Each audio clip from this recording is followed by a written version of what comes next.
अभी हमने देखा था कि टेंस कैसे चेंज हो रहे थे, ठीक है। और टेंस चेंज होने के बाद हमने देख लिया था कि जो हम प्रोनाउन चेंज कर रहे थे वो कैसे चेंज कर रहे थे। हमने देखा था कि फर्स्ट पर्सन प्रोनाउन है तो वो रिपोर्टिंग स्पीच की सब्जेक्ट के हिसाब से चेंज हो रही थी। सेकंड पर्सन प्रोनाउन है तो वो रिपोर्टिंग स्पीच के ऑब्जेक्ट के हिसाब से चेंज हो रही थी। और अगर थर्ड पर्सन प्रोनाउन है तो उसमें कोई चेंज नहीं हो रहा था। ये बात क्लियर हो गई थी। अब हम चलते हैं एक नए चेंज की तरफ। रिपोर्टेड स्पीच में बेटा टेंस का चेंज हो जाता है, हाँ हो जाता है मैडम, आपने बता दिया। फिर मैंने आपको प्रोनाउन चेंज होती हैं वो बता दिया, हाँ जी मैडम बता दिया। अब आपको मैं एक नया चेंज बताती हूँ। देखो इस टेंस की तरफ थोड़े ध्यान से देखो, सेंटेंस की तरफ। इसमें लिखा है he said I will do this work now. अब हम जब इसको इनडायरेक्ट में कन्वर्ट करेंगे तो कैसे करेंगे? मैंने आपको बताया था अगर टू मी लिखा है तो ही टोल्ड में कन्वर्ट होगा, नहीं तो नहीं होगा। ठीक है मैडम, नहीं होगा तो क्या हम यहाँ टोल्ड लगाएंगे? नहीं लगाएंगे, एज इट इज सेड आ जाएगा। He said, coma inverted coma हटा के मैंने आपको बताया था हमें दैट लगाना, कंजक्शन दैट लगा दी, ठीक है लगा दी। ही सेड दैट, आई जो है अभी मैंने थोड़ी देर पहले आपको बताया था कि प्रोनाउन कैसे चेंज होगी। आई जो है फर्स्ट पर्सन प्रोनाउन है तो ये सब्जेक्ट के हिसाब से चेंज हो जाएगी, ही के हिसाब से चेंज हो जाएगी। तो ये हो गया भाई he said that he will जो है मैंने आपको बताया था कि फ्यूचर टेंस जब आ जाएगा, शैल विल आ जाएंगे तो वो वुड में कन्वर्ट हो जाएगा। तो जी हाँ हो गया कन्वर्ट, वुड में कन्वर्ट हो गया। ठीक है, अब टेंस की तरफ ध्यान दो। I will do this work now. अब ये कह रहा है कि he said that, he will जो है वुड में कन्वर्ट हो गया, टेंस चेंज हो गया। डू के बाद डू हो गया। This work will change into that work. अब ये क्या है मैडम? दिस जो है दैट में कैसे चेंज हो गया? अभी बताती हूँ। वर्क रह गया। नाउ किस में बदल गया? देन में। अब ये दो चेंजेस क्या है मैडम? अब मैं आपको बताती हूँ कि ये क्या चेंजेस हैं। ये है चेंज इन एडवर्ब। जब हमें किसी सेंटेंस में एडवर्ब दिया जाता है, डायरेक्ट स्टेटमेंट में एडवर्ब दिया जाता है तो एडवर्ब भी चेंज होती है। तो कैसे चेंज होती है? उसके लिए एक टेबल है बेटा, उसमें कोई आपको फॉर्मूला नहीं मिलेगा। उस टेबल को आपको एज इट इज याद करना पड़ेगा। और वो टेबल जो है मैं आपको बता रही हूं, मैं बोल के बताऊंगी और आप प्लीज अपनी नोटबुक्स में उसके नोट्स बना लो। दिस जो है वो दैट में चेंज हो जाएगा। नाउ जो है देन में चेंज हो जाएगा।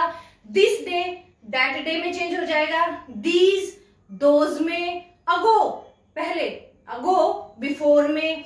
टुनाइट दैट नाइट में। हियर देयर में। नाउ देन में। तो इस तरह से एडवर्ब जो है चेंज होती हैं। और ये एडवर्ब जब आप अपनी ग्रामर की बुक देखोगे तो ये पूरा टेबल आपको आपकी ग्रामर की बुक में मिल जाएगा।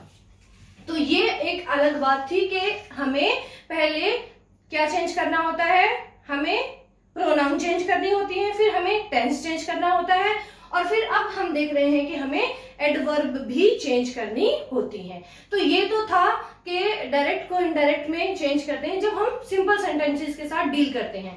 लेकिन अगर सेंटेंस इंट्रोगेटिव है, इंट्रोगेटिव और इंटरोगेटिव मैंने आपको पहले भी बताया था, इंटरोगेटिव भी बोल सकते हैं, ये सिर्फ स्पेलिंग प्रोनाउंसिएशन की प्रॉब्लम है और कोई प्रॉब्लम नहीं है। इंट्रोगेटिव बोलो इंटरोगेटिव बोलो, बात तो वही है, क्या वाले वाक्य।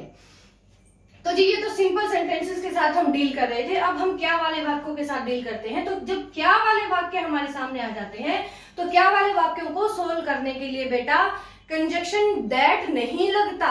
मैं फिर बोल रही हूँ, कंजक्शन दैट नहीं लगेगा।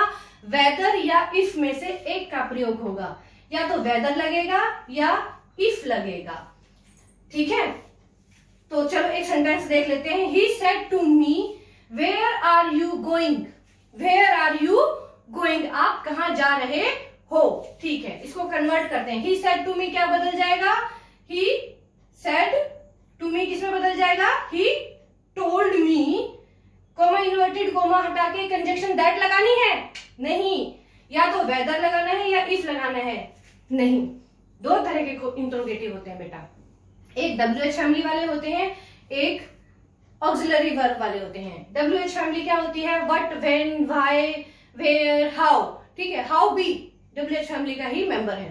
तो WH फैमिली से जब स्टार्ट होते हैं तो वेदर और इफ का प्रयोग नहीं होता, उसमें WH family as it is रह जाता है। जैसे ही सेड टू मी किसमें कन्वर्ट हो जाएगा, ही टोल्ड मी।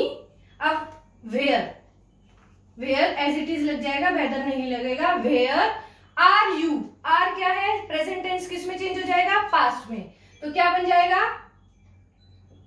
हाँ, एक और चीज, जब हम इसको इनडायरेक्ट में कन्वर्ट करेंगे तो ये इंट्रोगेटिव नहीं, ये सिंपल स्टेटमेंट बन जाएगी, असर्टिव सेंटेंस बन जाएगा, सिंपल सेंटेंस बन जाएगा। और सिंपल सेंटेंस में क्या होता है, सब्जेक्ट पहले आता है और ऑक्सिलरी वर्ब बाद में आती है। लेकिन इंट्रोगेटिव में क्या होता है, पहले ऑक्सिलरी वर्ब आती है फिर सब्जेक्ट आता है। तो जब हम इनडायरेक्ट में कन्वर्ट करेंगे तो सब्जेक्ट पहले आ जाएगा और ऑक्सिलरी वर्ब बाद में आ जाएगी। तो यहाँ आ गया ही टोल्ड मी वेयर। अब यू क्या है, प्रोनाउन है, प्रोनाउन हमें चेंज करनी है। और यू कौन सी प्रोनाउन है, फर्स्ट पर्सन है या सेकंड पर्सन है या थर्ड पर्सन है, जी सेकंड पर्सन है। सेकंड पर्सन किसके अकॉर्डिंग चेंज होगी, इसके अकॉर्डिंग, इसकी ऑब्जेक्ट के अकॉर्डिंग, मी के अकॉर्डिंग, यू जो है मी के अकॉर्डिंग। तो गेस करो क्या आ जाएगा, ही टोल्ड मी वेयर आई, और आर किस में चेंज हो जाएगा, ये कौन सा टेंस है, simple present, simple present past में, आई वॉज गोइंग। अब खत्म करते हुए क्वेश्चन मार्क नहीं लगेगा, क्यों नहीं लगेगा, अरे बताया तो सही, क्योंकि ये सिंपल सेंटेंस बन गया है, अब ये क्वेश्चन मार्क वाला सेंटेंस नहीं रहा है।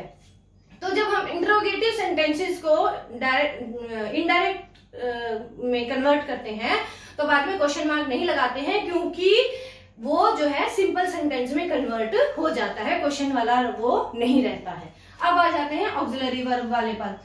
ही सेड, उसने कहा था। इज शी अ डॉक्टर, क्या वह एक डॉक्टर है। अब इज आ गया, तो मैंने आपको बताया था जब ऑक्सिलरी वर्ब से स्टार्ट होगा, ऑक्सिलरी वर्ब कह लो या हेल्पिंग वर्ब कह लो या is, am, are, was, were, can, could, has, have, had कह लो, जब इनसे क्वेश्चन स्टार्ट होगा तब हम वेदर या इफ का प्रयोग करेंगे। तो या तो वेदर लगा लो या इफ लगा लो, दोनों बात बराबर है। ही सेड, तो ही सेड का क्या हो जाएगा, ही टोल्ड। अब दैट लगाना है, नहीं लगाना है, ही टोल्ड इफ।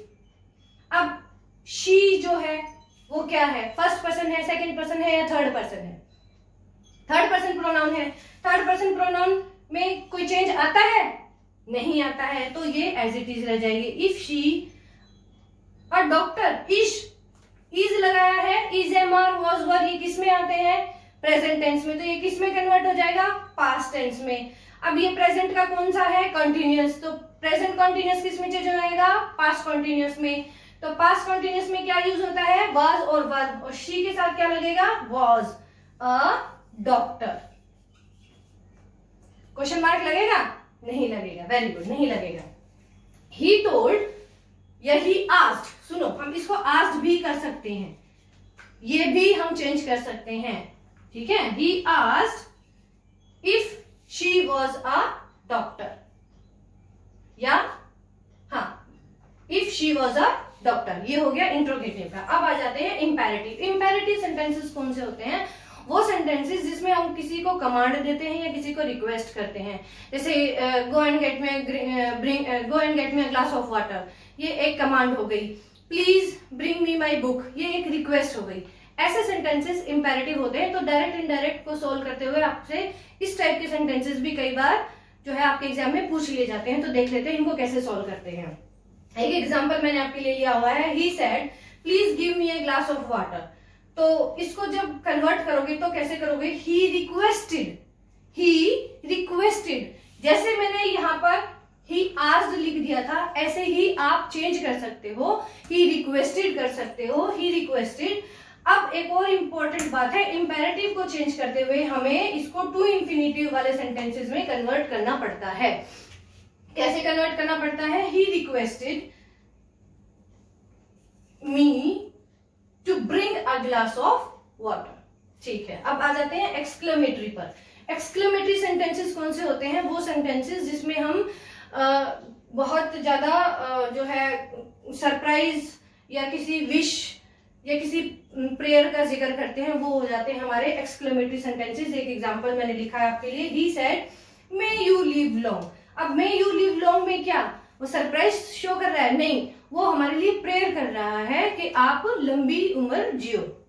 इसको चेंज करते हुए क्या करना पड़ता है, हमें कुछ वर्ड्स का यूज करना पड़ता है। जैसे इसमें मैंने किया है विश्ड, ही विश्ड या ही प्रेयर्ड दैट, कंजक्शन दैट लगेगी, यू मे लिव लॉन्ग। ये बहुत इजी होते हैं करने के लिए, आप इन्हें आसानी से कर सकते हो।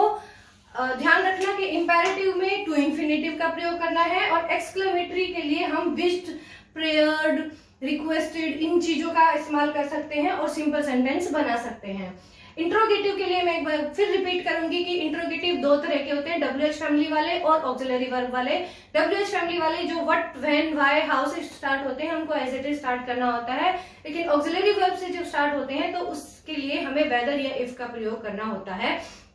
और आज मैंने आपको ये भी बताया है कि एडवर्ब भी चेंज होते हैं। तो पहले टेंस चेंज होगा, फिर उसमें आप देखोगे कि प्रोनाउन चेंज करनी पड़ती है, फिर आप देखोगे कि उसमें एडवर्ब चेंज करनी पड़ती है, फिर आप देखोगे कि वो कौन सा सेंटेंस है, ठीक है, एक्सक्लेमेटरी है, इंट्रोगेटिव है, इंपेरेटिव है, तो उसके हिसाब से आप चेंज कर लेना। अगर कोई प्रॉब्लम हो तो मुझे कमेंट बॉक्स में पूछ सकते हो।